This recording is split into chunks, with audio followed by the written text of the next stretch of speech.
wajah-Mu dan berseru, pertolongan. Apakah saudara sering ditolak? Atau apakah saudara sering kehilangan kesempatan, kehilangan momentum?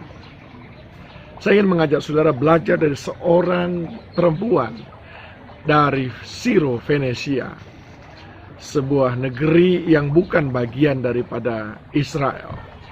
Dicatat di dalam Markus pasal yang ke-7 ayat 24 sampai dengan ayat yang ke-30.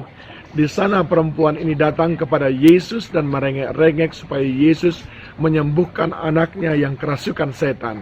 Lalu Yesus menjawabnya dengan sedemikian lugas dan berkata bahwa tidak mungkin dia memberikan makanan kepada anjing, karena makanan itu mestinya diberikan kepada anak-anaknya. Dalam ayat 27 dikatakan Yesus berkata kepadanya, biarlah anak-anak kenyang dahulu, sebab tidak patut mengambil roti yang disediakan bagi anak-anak dan melemparkannya kepada anjing. Kelihatan memang sebuah statement yang kasar, tapi Yesus ingin memberitahu bahwa keselamatan, pertolongan itu disediakan oleh Allah kepada bangsa pilihan, bangsa Israel.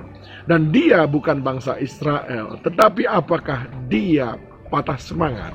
Apakah dia langsung mundur? Apa kata perempuan ini ayat yang ke-28?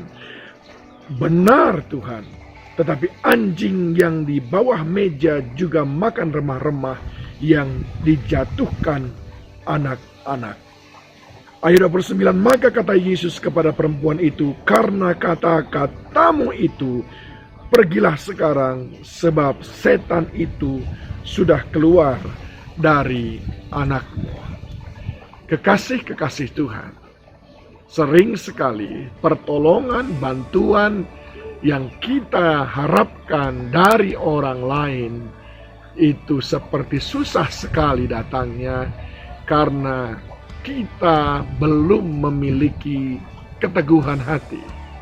Kita ini sering sekali mudah tersinggung, terluka.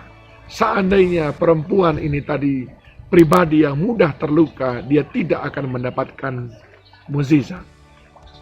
Saya ingin beritahu kepada saudara, kita harus menjadi orang-orang yang memiliki keteguhan hati, supaya orang lain bisa melihat kita bukan orang yang cengeng, orang yang mudah tersinggung, orang yang sedikit-sedikit kecewa.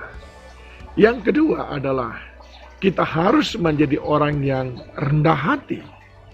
Saat kita memiliki kerendahan hati sebagaimana perempuan Siro Venesia, dia tidak masalah sama sekali disejajarkan dengan anjing. Bahkan dia berkata, aku adalah anjing yang bisa makan dari remah-remah saja. Sebuah sikap kerendahan hati yang luar biasa, yang memang menempatkan dirinya sesuai dengan apa yang dipandang. Kadang-kadang kita salah dalam menempatkan diri kita. Kadang-kadang kita ini adalah orang yang sebetulnya butuh, tetapi tangan kita tidak mau di bawah. Bukankah kalau kita berharap, maka tangan kita harus di bawah, saudaraku? Ini adalah persoalan bagi kita ketika kita belum bisa menempatkan diri kita. Marilah, pakaikan kerendahan hati, sampai tidak ada lagi orang yang dapat merendahkan engkau.